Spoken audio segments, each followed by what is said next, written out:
नमस्कार दोस्तों, स्वागत है आपका आज के मुख्य समाचारों की वीडियो में। जी हां दोस्तों, यहां पर आपको देखने को मिलेगी सुबह से लेकर शाम तक की सारी के सारी बड़ी खबरें, मुख्य समाचार, ब्रेकिंग न्यूज अपडेट के रूप में। तो दोस्तों आपसे रिक्वेस्ट है इस वीडियो को ज्यादा से ज्यादा लाइक और शेयर करें।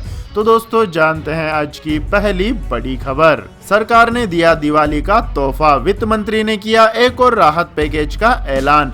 जी हां दोस्तों, दिवाली से पहले मोदी सरकार ने लोगों को बड़ा तोहफा दिया है। वित्त मंत्री निर्मला सीतारमन ने आत्मनिर्भर भारत पैकेज 3.0 का ऐलान किया है।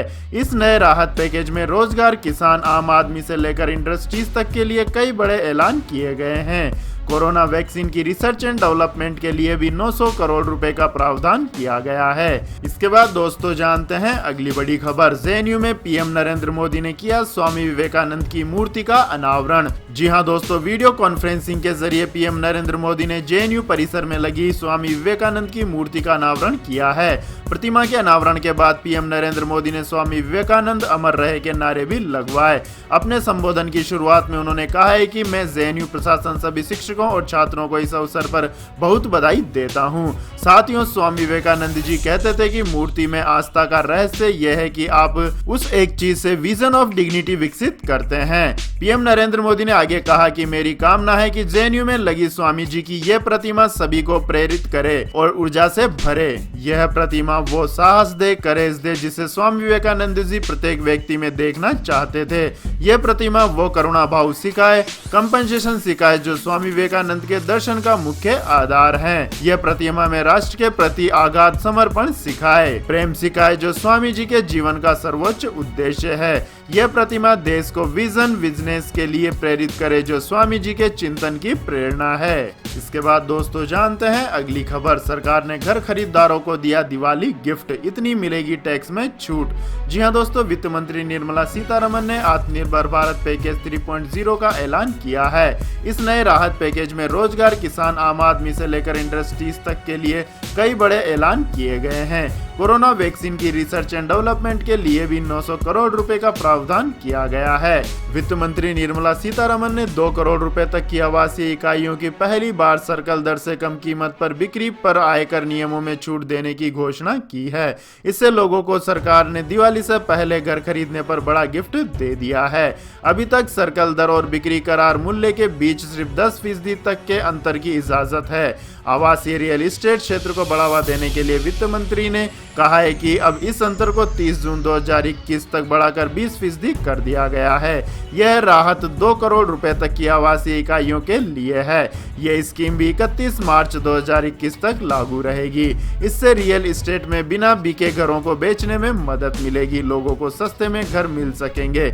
इससे मिडिल क्लास जो घर खरीदना चाहते हैं उनका भी फायदा होगा और रियल एस्टेट कंपनी जो घर बेचना चाहती है उसको भी फायदा मिलेगा। इसके बाद दोस्तों जानते हैं अगली बड़ी खबर। पथ विक्रेताओं को 50,000 रुपए तक मिलेगा बिना ब्याज का कर्ज। जी हां दोस्तों, मध्य प्रदेश सरकार इस महामारी में प्रभावित हुए उद्योग धंधों को फिर से जमाने के लिए अपनी ओर से हर संभव मदद कर रही है। गुरुवार को 20,000 हितग्राहियों के खातों में 10-10 हजार रुपए की राशि सिंगल क्लिक के माध्यम से मुख्यमंत्री शिवराज सिंह चौहान ने खातों में जमा कराई है। साथ ही कहा है कि पहले साल 10,000 रुपए का ब्याज मुक्त दिया जाएगा। समय पर चुकाने पर अगले साल 20,000 और फिर 50,000 रुपए की आर्थिक सहायता दिलाई जाएगी।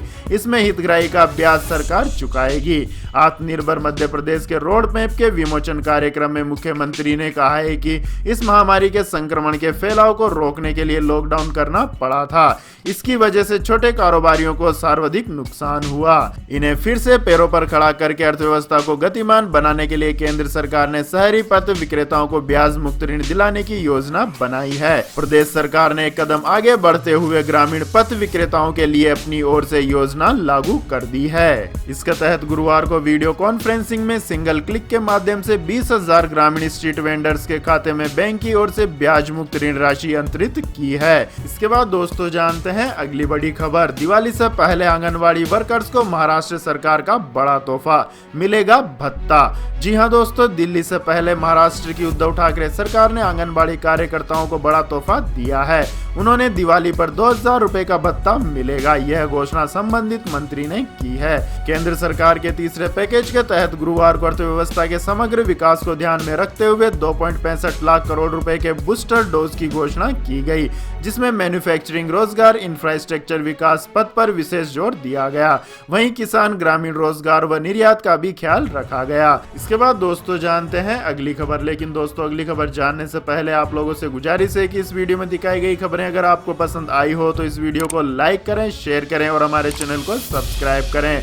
साथ ही दोस्तों हम इस वीडियो के अंत में एक सवाल पूछेंगे जिसका जवाब देकर आप बन सकते हैं नॉलेज सम्राट। तो दोस्तों इस वीडियो को अंत तक जरूर देखें। तो दोस्तों जानते हैं अगली बड़ी खबर। अब नहीं दिखेगा टंकी पर चढ़ने वाला फिल्मी सीन, योगी सरकार ने किया सख्त फैसला। जी हां दोस्तों, अपनी मांगे मंगवाने के लिए पानी की टंकी पर चढ़कर आत्महत्या करने की धमकी देने के खतरों को रोकने के लिए योगी आदित्यनाथ सरकार ने अब टंकी की सीढ़ियों पर ताला लगाने और अनुपयोगी होने पर सीढ़ियां हटाने का फैसला लिया है। यह फैसला इसी हफ्ते एक वकील और उसके परिवार द्वारा प्रयागराज में एक पानी की टंकी पर चढ़ने के बाद आया है। वकील का परिवार 60 घंटे तक टंकी पर ही रहा था। वकील विजय प्रताप अपनी पत्नी, बेटे, बेटी और 2 रिश्तेदारों के साथ बेली इलाके में एक पानी की टंकी पर चढ़ गए और मांग कर दी कि उन पर लगाए गए झूठे आरोपों की सीबीआई जांच हो। साथ ही धमकी भी दी गई कि अगर उनकी मांगे नहीं मानी गई तो वह अपने और अपने परिवार के सदस्यों पर पेट्रोल डालकर आग लगा लेंगे। इसके बाद दोस्तों जानते हैं अगली बड़ी खबर। ब्रिटेन ने पाकिस्तान को लगाई लताड़, कहा अल्पसंख्यकों के मूलभूत अधिकारों की रक्षा जरूरी। जी हां दोस्तों, ब्रिटेन के प्रधानमंत्री बोरिस जॉनसन ने पाकिस्तान सरकार को जमकर लताड़ लगाई है और देश के सभी नागरिकों के मूलभूत अधिकारों की रक्षा की गारंटी लेने को कहा है। ये मामला ब्रिटेन की संसद में उठा था, जिसके बाद जॉनसन ने संसद में ही बयान दिया है। पेशावर में पिछले दिनों मसूद खान नाम के अहमदी नागरिक की हत्या के बाद मामला गर्मा गया है। पेशावर में पिछले कुछ समय से ये चौथी अहमदी नागरिक की हत्या की घटना थी, जिसके बाद इस मुद्दे को ब्रिटिश संसद में उठाया गया। ब्रिटेन में दक्षिण एशिया और कॉमनवेल्थ देशों के मामलों के मंत्री लॉर्ड अहमद और पाकिस्तान के मानवाधिकार मंत्री शिरीन मजारी ने इस मामले पर ब्रिटेन सरकार के रुख के बारे में पूछा था, जिसके बाद बोरिस जॉनसन ने कहा कि हम मानवाधिकारों के हनन और अल्पसंख्यकों की हत्याओं और उन पर हो रहे अपराधों को लेकर आंखें नहीं बंद कर सकते। संसद में एक सांसद ने कहा कि पाकिस्तान में होने वाली हरकतों का असर ब्रिटेन की सड़कों पर भी दिखता है, जिसके बाद सरकार ने कहा है कि राज्य आधारित अल्पसंख्यकों की हत्याएं और उनके उत्पीड़न की घटनाएं बंद होनी चाहिए। इसके बाद दोस्तों जानते हैं अगली खबर। भारत पहली बार आर्थिक मंदी की चपेट में, दूसरी तिमाही में 8.6% घटेगी जीडीपी। जी हां दोस्तों, जीडीपी को लेकर रिजर्व बैंक ने एक नया अनुमान जारी किया है। आरबीआई के एक अधिकारी के मुताबिक जुलाई-सितंबर तिमाही में देश की जीडीपी ग्रोथ में 8.6% की गिरावट देखने को मिल सकती है। इसका मतलब ये हुआ कि कोरोना संकट की वजह से देश वित्तीय वर्ष की पहली छमाही में लगातार 2 तिमाहियों में नेगेटिव ग्रोथ के साथ इतिहास में पहली बार मंदी की ओर बढ़ रहा है। यह रिपोर्ट आरबीआई के मंथली बुलेटिन में छपी है। जीडीपी को लेकर यह अनुमान आरबीआई के रिसर्चर्स ने तत्कालीन पूर्वानुमान विधि के जरिए निकाला है। हालांकि इसका आरबीआई के अनुमान से कोई सरोकार नहीं है। आपको बता दें कि इस महामारी के दौरान, लॉकडाउन के दौरान पिछले साल के मुकाबले अप्रैल-जून तिमाही के दौरान देश की जीडीपी में 23.9% की गिरावट दर्ज हुई थी। आरबीआई ने अनुमान जताया था कि इस पूरे वित्त वर्ष के दौरान देश की अर्थव्यवस्था में 9.5% की गिरावट रहेगी। इसके बाद दोस्तों जानते हैं अगली बड़ी खबर। यूएस में दिलचस्प हुई सत्ता की जंग, खुफिया टीम को लेकर बाइडेन ने किया बड़ा फैसला। जी हां दोस्तों, अमेरिका में राष्ट्रपति चुनाव के नतीजों को डोनाल्ड ट्रंप अभी तक स्वीकार नहीं कर पा रहे हैं। शायद यही वजह है कि उन्होंने राष्ट्रपति पद के लिए निर्वाचित जो बाइडेन को दैनिक आधार पर मिलने वाली अति संवेदनशील खुफिया जानकारी तक पहुंच अभी तक नहीं दी है। हालांकि अमेरिका में साल 2000 के राष्ट्रपति चुनाव में भी मामला कुछ ऐसा ही था जैसा आज फंसा हुआ है, लेकिन तब निवर्तमान राष्ट्रपति बिल क्लिंटन ने फैसला किया था कि नवनिर्वाचित राष्ट्रपति और तब गवर्नर पद पर कार्यरत जॉर्ज डब्ल्यू बुश से भी रोजाना मिलने वाली देश की सबसे संवेदनशील खुफिया जानकारी साझा की जाए। इसके बाद दोस्तों जानते हैं अगली बड़ी खबर। अमेरिका में 24 घंटे में आए इस महामारी के 1.5 लाख केस, 1600 लोगों की हुई मौत। जी हाँ दोस्तों, कोरोना का कहर एक बार फिर दुनिया भर में तेजी से फैलने लगा है। पूरी दुनिया में कोरोना का सबसे ज्यादा असर एक बार फिर अमेरिका में देखने को मिल रहा है। अमेरिका में पिछले 24 घंटों में कोरोना के 1.5 लाख से ज्यादा मामले सामने आए हैं, जबकि 1600 लोगों की मौत हो चुकी है। नए मामले सामने आने के बाद देश में इस महामारी से संक्रमित होने वाले मरीजों की संख्या 1,70,08,007 हो गई है। वेबसाइट वर्ल्डोमीटर के मुताबिक अमेरिका में एक बार फिर इस महामारी की रफ्तार तेज होती दिखाई दे रही है।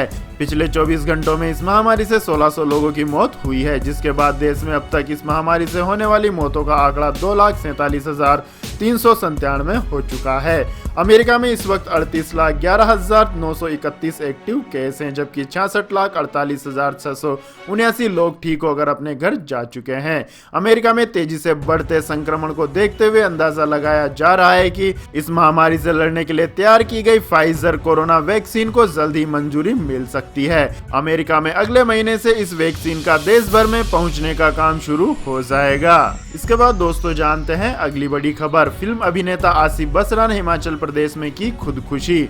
जी हां दोस्तों, मशहूर फिल्म अभिनेता आसिफ बसरा ने गुरुवार को हिमाचल प्रदेश के धर्मशाला में खुदकुशी कर ली है। टीवी और फिल्मों के एक जाने माने अभिनेता आसिफ धर्मशाला के किराए के मकान में रहते थे। एक्टर ने यह खुदकुशी गुरुवार को सुबह 11:30 बजे की। पुलिस को खुदकुशी की जानकारी 12:30 बजे मिली।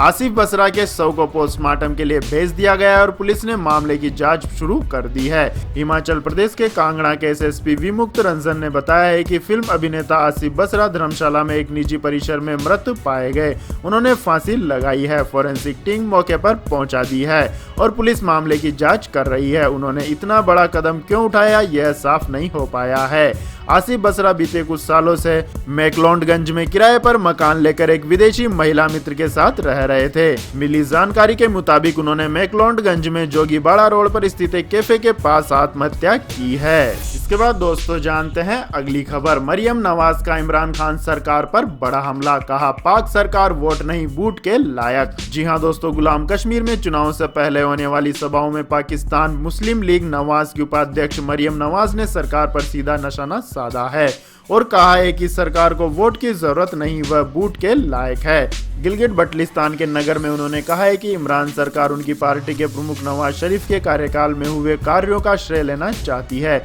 सरकार उन्हें अपना बताकर जनता में भ्रम पैदा कर रही है। मरियम ने पार्टी कार्यकर्ताओं को चुनाव की गड़बड़ियों के प्रति सचेत किया है। उन्होंने कहा है कि सरकार के मंत्री यहां पर चुनाव में गड़बड़ी करना चाहते हैं, उनके इरादों को सफल नहीं होने दिया जाएगा। उन्होंने चुनाव आयोग को भी संदेश देते हुए कहा है कि पीएमएल-एन पार्टी और जनता के वोटों के बीच में न आए। इसके बाद दोस्तों रुक करते हैं आज के मौसम अपडेट्स का। तो दोस्तों आने वाले 24 घंटों के दौरान आंध्र प्रदेश, तमिलनाडु के साथ साथ अंडमान व निकोबार द्वीप समूह में कई जगहों पर हल्की से मध्यम बारिश के साथ कुछ स्थानों पर भारी बारिश के आसार हैं।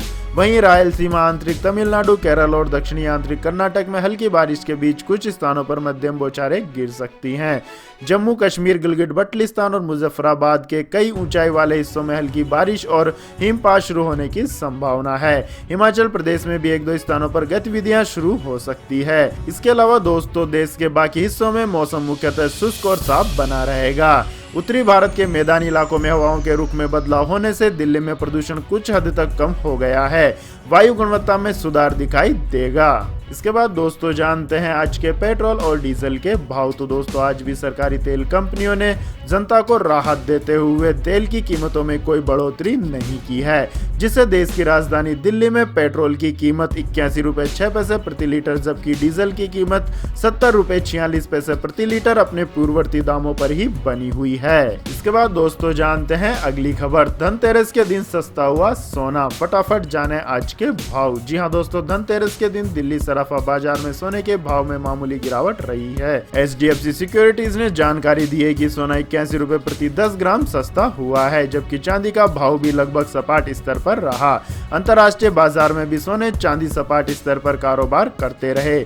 जानकारों ने कहा है कि फेस्टिवल सीजन में दोनों कीमती धातुएं इसी रेंज में कारोबार करेगी। धनतेरस के दिन सोना 81 रुपए प्रति 10 ग्राम ही सस्ता हुआ है, जिसके बाद अब नया भाव 50,057 रुपए पर आ गया है। इसके पहले कारोबारी सत्र में सोना 50,138 रुपए प्रति 10 ग्राम के स्तर पर बंद हुआ था। अंतर्राष्ट्रीय बाजार में सोने का भाव $1865 प्रति औंस पर नजर आया है। वहीं चांदी की कीमतों में बस 4 रुपए प्रति किलोग्राम की गिरावट आई है, जिसके साथ ही अब चांदी का नया भाव 62,037 रुपए प्रति किलोग्राम हो गया है।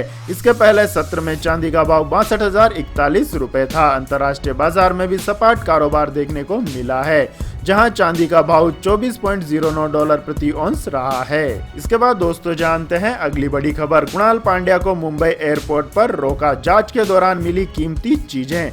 जी हां दोस्तों, आईपीएल 2020 समाप्त हो गया है और ज्यादातर खिलाड़ी यूएई से वापस लौट रहे हैं।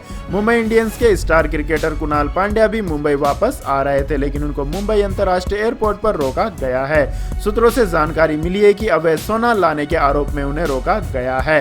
दरअसल कुणाल पांड्या पर इस बात का शक किया जा रहा है कि उनके पास तय सीमा से ज्यादा सोना है। उनके पास से कुछ कीमती सामान भी मिला है, जिसमें 2 सोने के कंगन और कुछ महंगी घड़ियां शामिल है। फिलहाल कस्टम के अधिकारी उनसे पूछताछ कर रहे हैं और डीआरआई इस बात की जांच कर रही है कि उनके पास जो कीमती सामान मिले हैं उनके डॉक्यूमेंट्स उनके पास मौजूद हैं या नहीं। आपकी जानकारी के लिए बता दें दोस्तों, 1 साल से ज्यादा विदेश में रहने वाला व्यक्ति 50,000 रुपए तक का सोना भारत में ड्यूटी फ्री ले आ सकता है। वहीं महिला 1 लाख रुपए तक का सोना ला सकती है। इस शर्त में सिर्फ सोने के आभूषण शामिल हैं। सोने के सिक्के और बिस्किट पर ड्यूटी देना पड़ता है। यदि आप सोने को विदेश से खरीद कर ला रहे हैं तो खरीदे गए सोने की रसीद को हमेशा साथ रखना होगा। यह रसीद आपको कस्टम और एजेंसियों द्वारा किए जाने वाले पूछताछ में मदद करेगी और इससे सोने की कीमत का भी आसानी से पता चल जाएगा। इसके बाद दोस्तों जानते हैं अगली बड़ी खबर। सैमसंग ने लॉन्च किया ऐसा टीवी जिसे मोबाइल की तरह इधर उधर मूव करके देख सकेंगे। जी हां दोस्तों, साउथ कोरिया के कंज्यूमर इलेक्ट्रॉनिक्स ब्रांड सैमसंग ने भारत में अपना पहला vertical 4K OLED TV Sero launch किया है। कोरियाई भाषा में शेरो का अर्थ वर्टिकल होता है। इस टीवी की सबसे बड़ी खासियत यह है कि इसको एक मोबाइल की तरह घुमाकर भी देखा जा सकता है। इस टीवी को 360 डिग्री पर घुमाया जा सकता है, जिसके लिए एक खास तरह का स्टैंड भी दिया गया है। इस लॉन्च के साथ ही सैमसंग ने अपने लाइफस्टाइल टीवी रेंज का विस्तार किया है। शेरो दुनिया की पहली मोबाइल ऑप्टिमाइज्ड टीवी है, जिसकी स्क्रीन 90 डिग्री वर्टिकल से हॉरिजॉन्टल मुड़ जाएगी। टीवी के स्क्रीन रोटेशन के लिए एक बटन दिया गया है, मतलब शेरो स्मार्ट टीवी पर वर्टिकल और हॉरिजॉन्टल मोड में वीडियो और मूवी शोज का लुत्फ उठाया जा सकेगा। सैमसंग का कहना है कि टीवी की यह डिजाइन टीवी पर वेब सर्फिंग और सोशल मीडिया प्लेटफॉर्म के लिए परफेक्ट है। सैमसंग के दशहरों की बिक्री देश भर के रिलायंस डिजिटल स्टोर से एक्सक्लूसिव तौर पर होगी। इसकी कीमत 1,24,990 रुपए रखी गई है। इसके बाद दोस्तों जानते हैं अगली बड़ी खबर। रियलमी का बेहद सस्ता 5G फोन जल्द हो सकता है लॉन्च। जी हां दोस्तों, रियलमी का सस्ता 5G स्मार्टफोन रियलमी 7 5G जल्द ही दस्तक दे सकता है। इसकी कीमत के बारे में टिप्सटर्स लीक जानकारी में बता रहे हैं कि यह धांसू फोन 20,000 रुपए से कम में भारत समेत अन्य देशों में लॉन्च किया जा सकता है। हालांकि हम इस जानकारी की पुष्टि नहीं करते। टेक जगत के मुताबिक यह खबर सामने आई है। यह स्मार्टफोन रियलमी की flagship smartphone series Realme 7 series का अगला मॉडल है, जिसे 5G वेरिएंट में मार्केट में उतारा जाएगा। हालांकि रियलमी ने इस बारे में कोई आधिकारिक जानकारी नहीं दी है। यह फोन रियलमी V5 का ग्लोबल वेरिएंट हो सकता है। हाल ही में इसे थाईलैंड की MBTC साइट से सर्टिफिकेट मिला है। ऐसे में माना जा रहा है कि इसे जल्द ही लॉन्च किया जाएगा। तो यह थी दोस्तों आज की सभी महत्वपूर्ण बड़ी खबरें। और दोस्तों बारी आती है आज के माइंड क्विज क्वेश्चन की, जिसका जवाब देकर आप बन सकते हैं नॉलेज सम्राट। तो दोस्तों आज का सवाल है, रेगिस्तान का जहाज किस जानवर को कहा जाता है? जी हाँ दोस्तों, अगर आपको इस सवाल का जवाब आता है तो तुरंत कमेंट सेक्शन में लिख दीजिए। इस वीडियो को लाइक कीजिए, शेयर कीजिए और हमारे चैनल को सब्सक्राइब करके बेल आइकन का बटन भी दबा लें। धन्यवाद। जय हिंद, जय भारत, वंदे मातरम।